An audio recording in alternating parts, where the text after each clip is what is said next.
melalui sumber mereka sendiri, itu 6.4 bilion ringgit untuk 10 tahun. Yang ini yang paling istimewa. Saudara Fizi kata dalam cadangan dia nak bagi subsidi yuran kepada IPTS yang sepadan dengan yuran yang purata bagi kursus yang sama dekat IPTA. Maksudnya dia nak bagi subsidi juga kepada mereka yang ada di IPTS. Yang itu untuk 1.4 juta pelajar IPTS nak disubsidikan yuran mereka supaya sama dengan yuran di IPTA, akan menelan perbelanjaan sebanyak 60 bilion ringgit. Sara hidup dia nak bagi percuma, bukan pinjaman, dia nak bagi sara hidup kepada semua yang layak. Saya kira-kira 25 bilion ringgit. Tuan-tuan perempuan, tambah pula kalau kita nak membiayai ini, perlu terbitkan hutang, bond kerajaan seperti mana yang dicadangkan oleh Saudara Fizi. Kita ambil kadar bunga 3.7%. Dalam 10 tahun kita kena bayar kos pembiayaan 6 bilion ringgit. Jumlah total, grand total yang dicadangkan oleh Pakatan Rakyat, bukan Pakatan Rakyat, Parti Keadilan Rakyat adalah kecing 185 bilion ringgit Malaysia. Bahagikan kepada 10, 18 bilion ringgit Malaysia. Kita tak boleh baca satu saja. Kita kena baca janji ini dengan janji-janji yang lain dalam buku jingga. Sebab ini soal kemapanan ataupun sustainability masa depan kerajaan kita. Contoh, nak hapuskan tol antara 30 hingga 50 bilion ringgit Malaysia nak beli semua konsesioner. Penyelenggaraan tol 2 bilion setiap tahun. Wi-Fi percuma 1.2 bilion setiap tahun. Untuk membatalkan konsesi air di Selangor saja 15 bilion ringgit Malaysia. Nak meningkatkan royalti minyak 20% untuk Sabah, Sarawak, Terengganu dan Kelantan 12.5 bilion ringgit. Dan untuk menjamin pendapatan minimum RM4,000, RM4,000 sebulan untuk setiap keluarga yang ada di Malaysia. Worst case scenario 90 bilion ringgit Malaysia. Tuan-tuan dan puan, itu saja 170 bilion ringgit. Campur dengan 18 bilion ringgit cadangan hapuskan PTPTN dengan pendidikan percuma ini, jumlah dia 188 bilion ringgit Malaysia satu tahun. Belanjawan kita tahun ni berapa tuan-tuan dan puan? 233 bilion ringgit Malaysia. Tolak 188 bilion, semua janji bulan dan bintang Pakatan Rakyat ini, tinggal 45 bilion ringgit Malaysia. Nak bayar gaji kaki tangan awam tuan-tuan dan puan, 52 bilion ringgit Malaysia. Nak bayar gaji pun tak mampu. Negara kita akan menjadi negara yang muflis. Tak percaya negara boleh menjadi negara yang muflis? Tak percaya negara boleh jadi negara yang bankrupt? Tengok negara Greece di Eropah, negara yang sudah muflis. Dan untuk pengetahuan saudara Rafizi, negara Greece juga antara sebilangan kecil negara yang bagi pendidikan tinggi secara percuma. Terima kasih.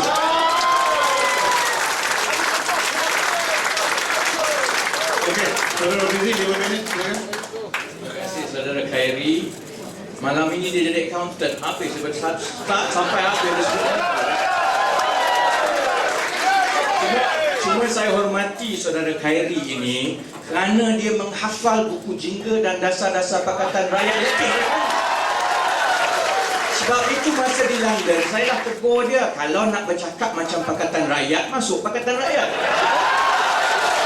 Sekali yang accountantnya saya, bukan saudara Khairi. Kami dah kira, sebab itu kata pepatah Melayu, hendak 1000 daya, tak hendak 1000 dalih. Barisan Nasional bila dia tak nak bagi pendidikan percuma, kira pun dia buat salah. Baik. Ini accountant betul-betul nak bagi perkiraan malam ini. Lain kali saudara Khairi, sila semak sendiri, jangan suruh kawan-kawan semak, dia salah bagi nombor. Pertama, kalau nak tengok berapa kosnya untuk menyediakan pendidikan percuma, tengok kepada anggaran perbelanjaan yang dibentangkan di Parlimen tiap-tiap tahun. Saudara, sama-sama luluskan. Setiap tahun, 21 universiti kita diberi grant 7.5 bilion, maksudnya 16,000 setiap seorang pelajar. Kita dah semak untuk kita bagi pendidikan percuma, yuran semua percuma. Kalau RM16,000 itu sudah 90% daripada kosnya, maka kita hanya perlukan 562 juta tambahan. 562 juta tambahan boleh kita tanggung, saudara-saudari. Yang kedua, soal beasiswa sara hidup RM5,000 setahun untuk setiap orang pelajar. Sekarang ini pelajar di Universiti IPTA ada 465,000. Kalau setiap seorang diberikan RM5,000 setahun, bila kita hapuskan PTPTN, jumlahnya baru 2.32 bilion. Mana datang ratus-ratus juta ni? Yang kedua, setiap tahun 2.32 bilion setiap tahun. Yang ketiga, untuk kita tanggung hutang PTPTN, kita hapuskan 24 bilion. Kalau yang ini kita bayar dalam tempoh 15 tahun, jumlahnya hanya 2 bilion setiap tahun. Jadi saudara-saudara, dan yang terakhir sekali, saudara Khairi sebut untuk buat satu universiti belanjanya 2 bilion. Dia pakai anggaran orang UMNO, inflate 30%. Datuk Saifuddin ada di depan ini.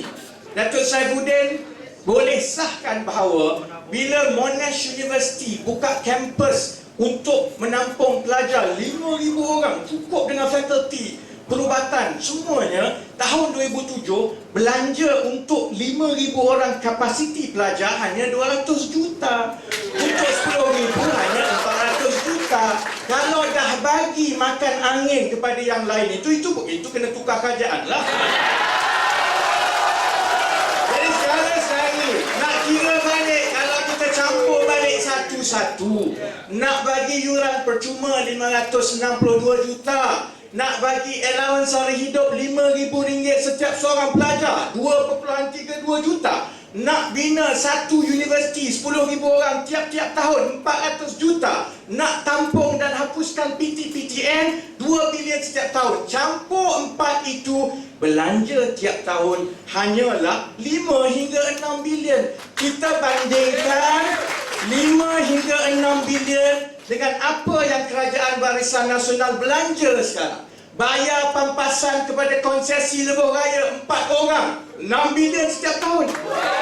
Bagi subsidi gas kepada penjana bebas yang kroni-kroni, 10 bilion setiap tahun. Itu tak campur lagi saudara-saudari dengan segala ketirisan yang dianggarkan berjumlah 28 bilion setiap tahun. Sebab itu kita kata nak 1000 daya, tak nak 1000 dalil. Dia nak bagi kepada kroni, malah projek terbesar Barisan Nasional sekarang, projek MRT. Saudara-saudara tahu betapa besarnya belanja. 60 bilion.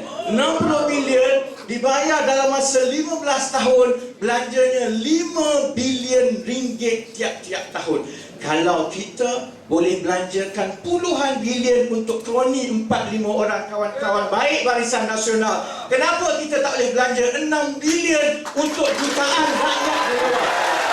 Okey, 5 minit. Terima kasih Dr. Mazli. Accountant ni memang dia cerdik lah. Dan bila kita tengok kegawatan ekonomi di Amerika Syarikat, syarikat seperti Enron yang bankrupt dan sebagainya, punca dia semua accountant. Yang semua kos dan sebagainya. Baik, saya nak pergi kepada angka-angka yang dibangkitkan oleh saudara Rafizi. Yang pertamanya saya nak memperhalusi saya punya angka-angka. Dia ada angka dia, saya ada angka saya juga. Ya. Yang pertamanya adalah mengenai PTPTN itu sendiri. Dia kata 23 bilion. Tak betul. Yang betul adalah 30 bilion. Itu adalah angka pinjaman yang sudah dikeluarkan untuk PTPTN. Baik, kita boleh belanja dalam tempoh masa 10 tahun, tidak ada masalah. Tapi kalau dia nak buat perbandingan, contohnya universiti kampus Monash dan sebagainya. Universiti kampus Monash itu bukannya satu universiti IPTA. Tidak ada kelengkapan IPTA. Tidak ada sama kelengkapan untuk postgraduate studies dan sebagainya. Betul? Betul. Itu tak boleh ambil. Perbezaan yang tak sama. Yang keduanya, soal operating cost. Hari ini saya nak tegur saudara Rafizi. Tadi dia petik daripada belanjawan negara. Dia kata itulah sebenarnya angka yang diberi oleh belanjawan negara ataupun anggaran belanjawan negara. Saya ambil grant yang diberi kepada University Sains Malaysia.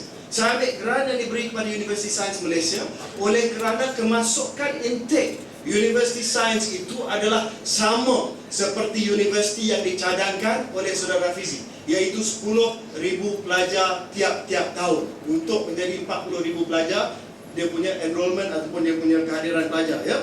Dan kalau kita ambil USM sebagai comparison, sebagai perbandingan, OPEX untuk USM, iaitu perbelanjaan pengurusan untuk USM saja yang dia dapat daripada kerajaan persekutuan pada tahun 2011 adalah 746 juta ringgit Malaysia. Pada tahun 2012 adalah 568 juta ringgit Malaysia. Kita ambil average, kita ambil purata daripada itu, jadilah untuk 10 universiti untuk tempoh masa 10 tahun 31 bilion ringgit Malaysia. Ini yang saya ada kat sini, ya. Yang lagi satu yang Saudara Fizi tak sebut adalah nak menampung yuran IPTS. Dalam dia punya cadangan disebut dengan jelas bahawa nak bagi yuran subsidi kepada IPTS supaya sama dengan yuran yang diberi untuk kursus yang sama dekat dengan IPTA. Jadi saya kira untuk 1.4 juta pelajar IPTS, 1.5% ambil perubatan, 13.4% ambil engineering, 85% ambil kursus-kursus yang lain. Saya kira kalau kita nak bagi subsidi untuk setiap daripada kursus-kursus ini, jumlah besarnya adalah 60 bilion ringgit Malaysia. Jadi saya tak tahu di mana Saudara Fizi boleh buat shortcut. Saya tak tahu di mana dia boleh buat creative accounting. Mungkin kita boleh jimat,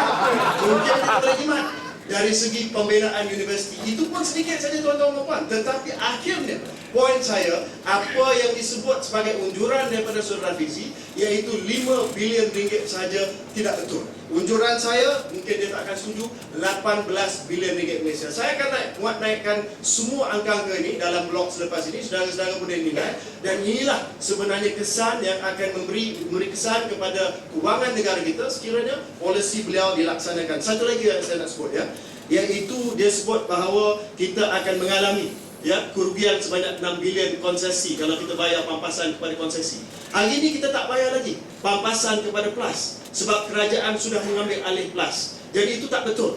Tak betul bahawa PLAS dibayar pampasan. Dan lebih lagi tuan-tuan dan puan, kalau ikut cadangan beliau bahawa semua konsesi negara akan diambil alih oleh ETF dan juga khazanah.